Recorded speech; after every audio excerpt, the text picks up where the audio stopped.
The plyometric push-up is an explosive version of the push-up that can be a little bit more challenging, a little bit more stressful on the joints. So you might want to regress to an easier version or an easier alternative if this turns out to be a little too challenging for you.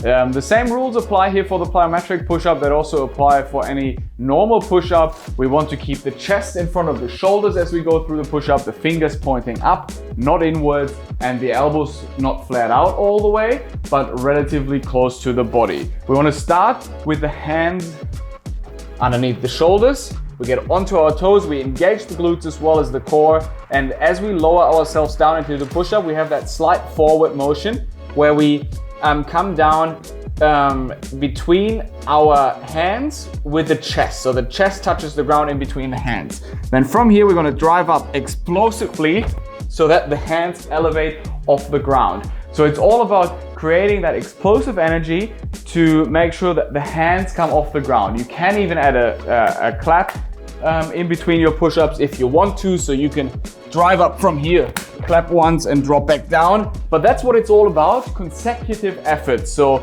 I'll show you a few in a minute. I won't be able to talk as I go through it, but we want to go from one push-up straight into the next one and really make sure that we also have that eccentric loading, that we drop back down into the push-up and shoot right back up into the next rep.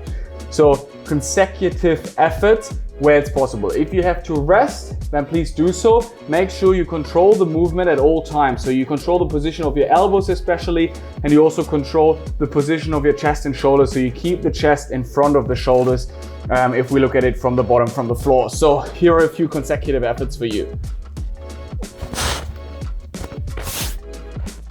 You also have the option to do this exercise kneeling.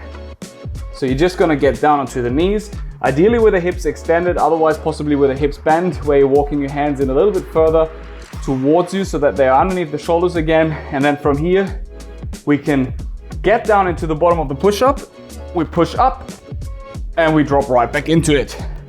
Same principle, it's harder if you keep your core engaged and the hips engaged as well, and it gets a little bit easier as you're hinging, as you're bending the hips.